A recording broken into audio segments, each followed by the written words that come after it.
This country enjoys some of the most varied and the most breathtaking scenery in the world. From highlands to lowlands, from borderlands to lakelands. I'm determined to explore them all. But there's more than that. My mission, if I choose to accept it, is to take on the challenge left for me by an unseen hand. Catch a dragon. Easy. Each of those challenges will force me to get under the skin of wherever I am. Right. However demanding they are. Whoa! Today, I'm going to explore one of the best-loved stretches of shoreline in Britain. I'm going to the Yorkshire coast.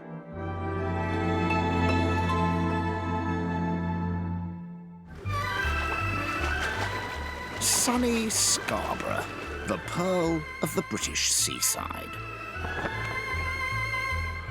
Oh, a quick dip in the North Sea. So invigorating, it almost killed me. But I'm here to explore the greatest coastline in the whole of Great Britain, because it's Yorkshire coastline. And I'm also going to hunt a vampire. Hunt a vampire? The challenge of hunting a vampire on the northeast coast isn't as odd as you might think. The Yorkshire coastline is home to some of Britain's best-known seaside towns. It's attracted visitors for more than 3 centuries. Amongst them was an Irish novelist called Bram Stoker. The rugged scenery, remote fishing villages and ancient ruins inspired him to create the Gothic vampire novel Dracula. Scarborough, where I'm starting my journey, is one of the oldest holiday towns in Britain. Built in the 1860s, its Grand Hotel was once one of the largest in the world. And Scarborough's Spa became the most popular music hall outside London. But that's not what it was built for. The origin of that spa is down here somewhere. Here it is. 500 years ago, they discovered a trickle of dirty water coming out of the cliff, and they decided it could heal things, and Scarborough became the very first seaside spa town. So this is the source of the British seaside holiday. I've brought my bucket and spade. But I'm not entirely sure how easy it's going to be to find a vampire, because this is Yorkshire. Somewhere we associate with plain speaking, straightforwardness, down-to-earthiness, not homoerotic, gender-bending sexual fantasy. But the place is full of surprises.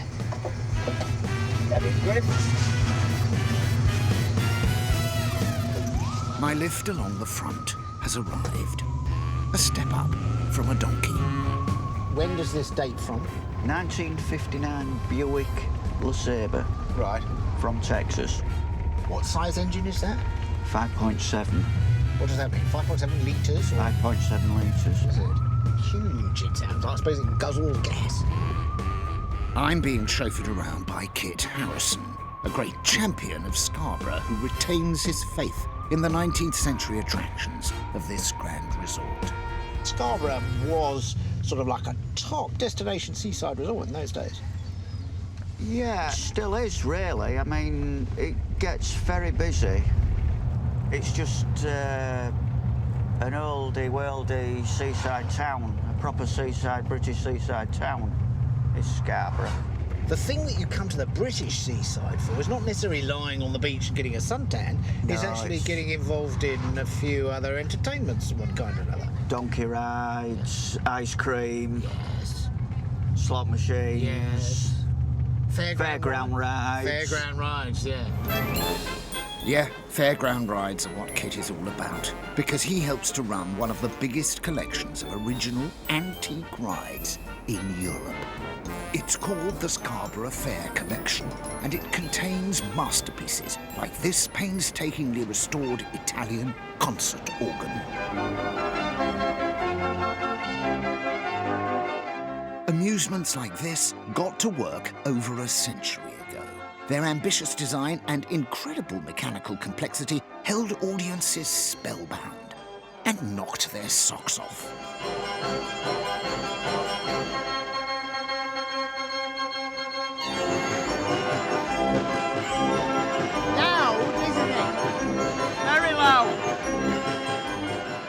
Kit also has a beautifully restored ghost train, featuring resident horror legends, I wonder.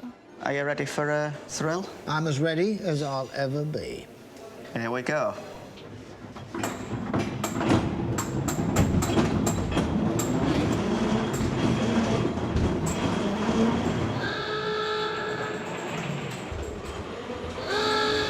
We've got a sort of pirate,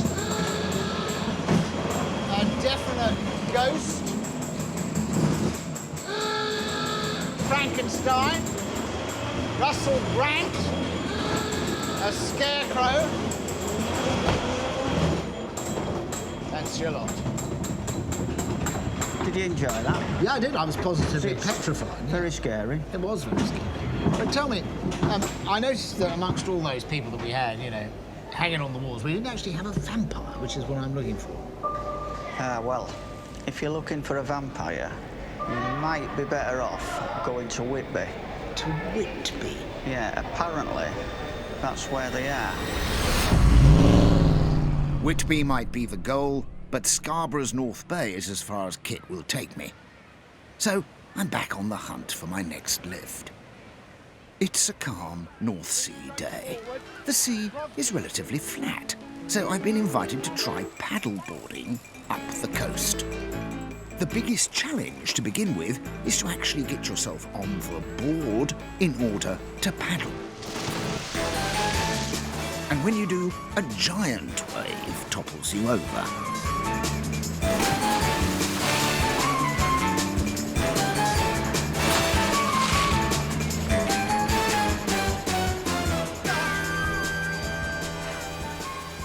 I'm definitely getting the hang of it now. I mean, honestly, just give me a month or two and I'll be in the Hawaii Surf Championships, I can tell. Look at the size of those waves out there that I'm surfing already. Unbelievable. I like Scarborough. It's a vigorous sort of place. It was burned down by the Vikings, doesn't care, it just picks itself up. Sometime in the Middle Ages, all the herrings swim away, it doesn't matter, carries on. It's a resort, but everybody leaves and goes to Benidorm. We don't care. You see, the great thing about Scarborough is it has risen from the grave so many times it ought to be able to help me. But instead, I have to get to Whitby.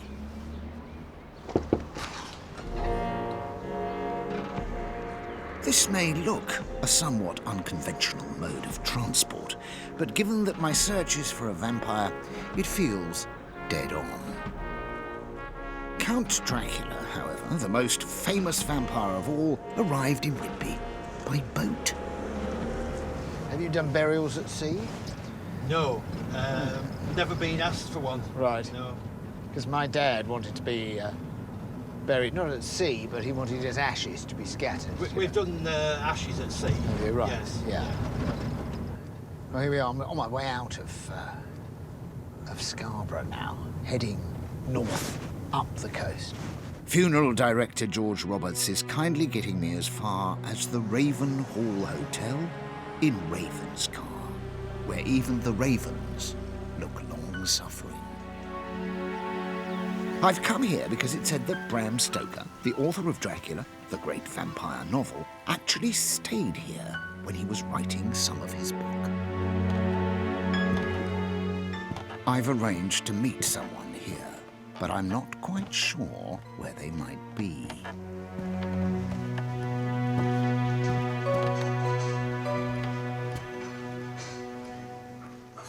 Oh, God. Sorry. Mark Smith is a medium. I've asked him to start by identifying which room Bram Stoker might have stayed in.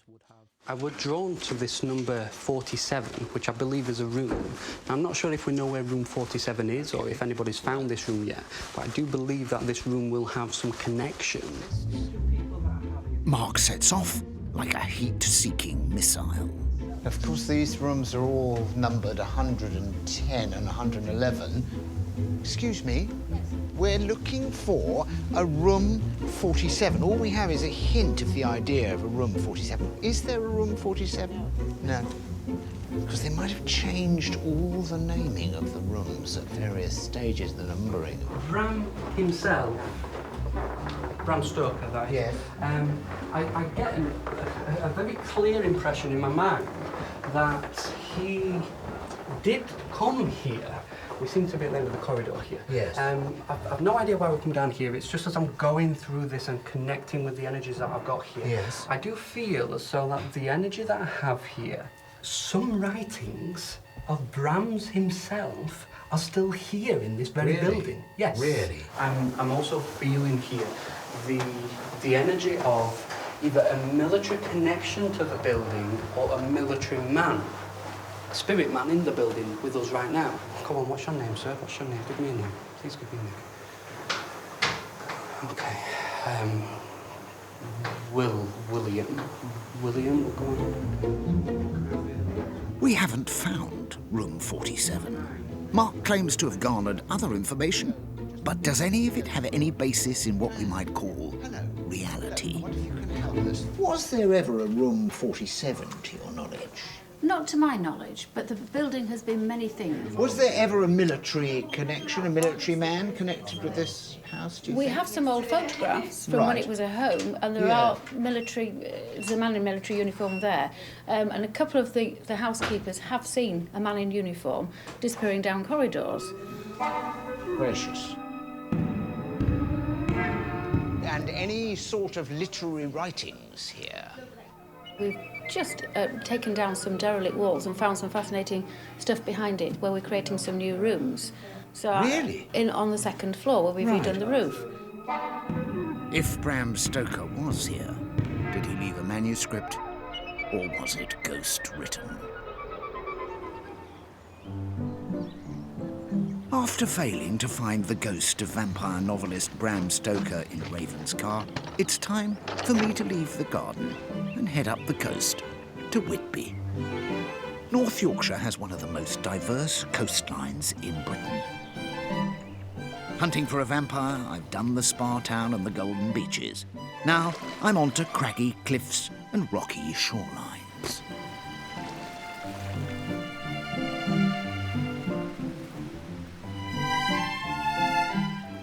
As I come along the coast here, I come across a colony of seals.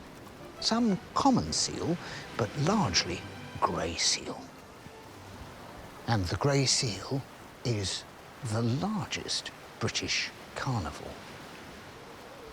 Anything up to 100 seals can be seen here at any one time.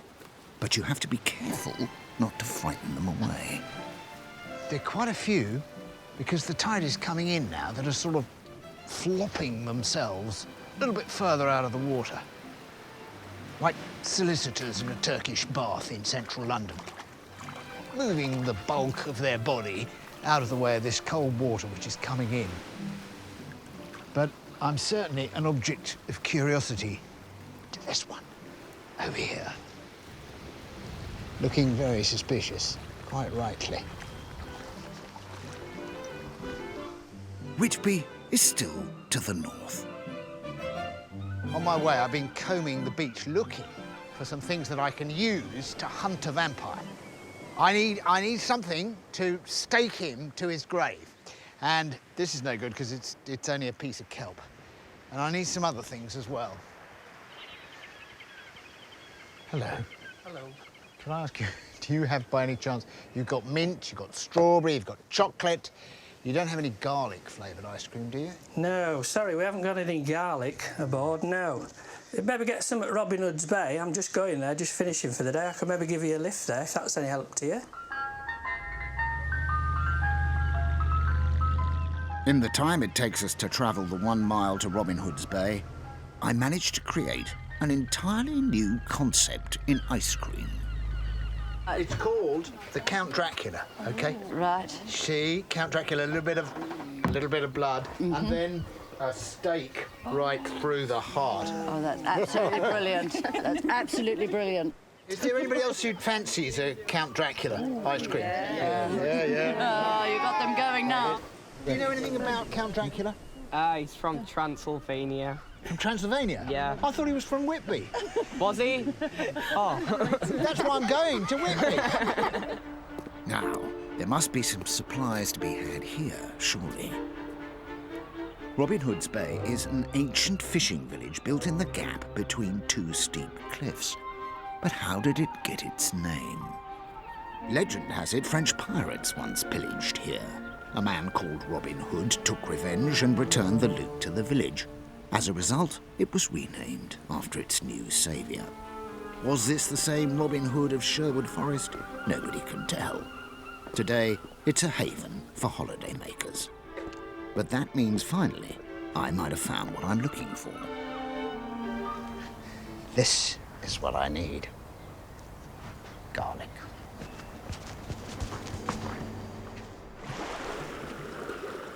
I'm just 5 miles from Whitby, and I want to approach my final destination in the same way Count Dracula supposedly did. From the sea. Afloat at last. Dave here is taking me around to Whitby, but on the way we've got to do what Dave does, which is pick up lobsters. Ah, wow. OK, now here they are. The safest way to handle them is behind the front claws. Yeah. Then you have your measure. As you see, that one's about 1/4 of an inch undersized. So that goes straight back in the water. So we're going to just toss him over? Yeah, just pop him over the side. OK, that's one Go catch for your next gone. one. Oh, right, OK. Now And you he's see that is still too short. Yeah, that's about 1/8 of an inch too short. So Hey, bye-bye. That one goes. OK. All right. Now, this one, he looks considerably bigger. Let's just get our measuring stick out. How's that, Dave? Is that right for size? Oh, yes, I'm liking that one. OK. Okie doke. And you basically just band them. Yeah. Which stops them fighting. Yeah. And also stops you losing your fingers. All right. I've had one on my finger and it made a tail roll down my face. It's if you're liking it to somebody with a pair of pliers, that's basically it. Really? And how did you get it off? You had to sort of tickle it under the right Luckily, place? Or? I put my hand down onto the engine cover and it let go. And that's the crushing claw. Right. And that's the cutting claw. Is it? So that'll cut you and that'll crush you. Right. So, but a big lobster would probably take your finger off, I would think. This North Yorkshire coastline runs for just 45 miles, but the coastline of the United Kingdom is almost 20,000 miles long. That's longer than the coastlines of Spain and Italy combined. I'm finally approaching Whitby, seaside town, fishing port, and spiritual home to goths and horror movie addicts alike.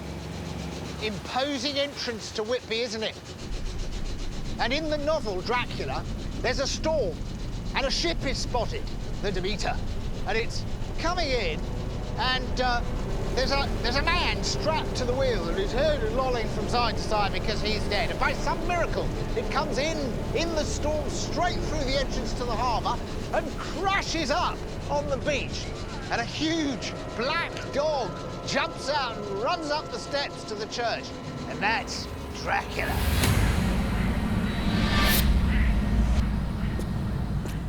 There's no doubt that the striking Gothic architecture of Whitby Abbey and the spooky appearance of St Mary's graveyard played a major part in Bram Stoker setting his novel here.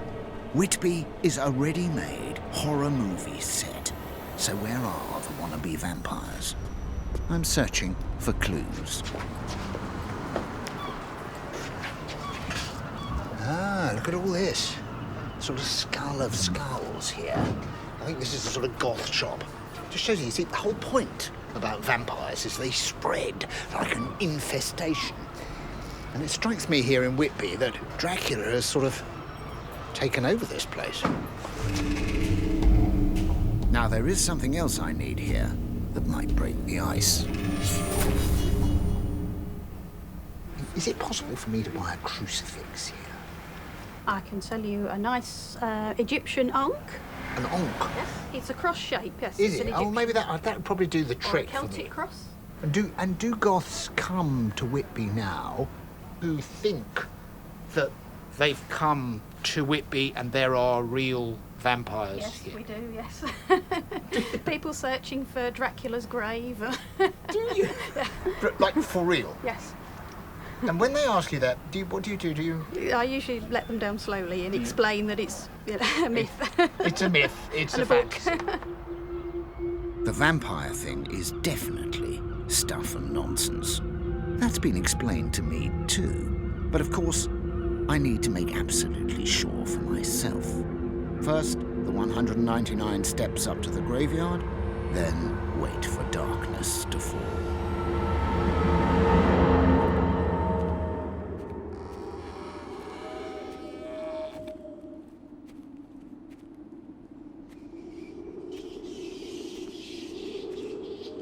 The truth is, we all thrill at the idea of an encounter with a vampire, and I'm as ready as I'll ever be.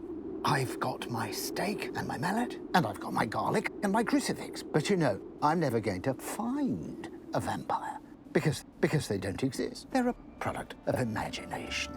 So, I failed in my quest.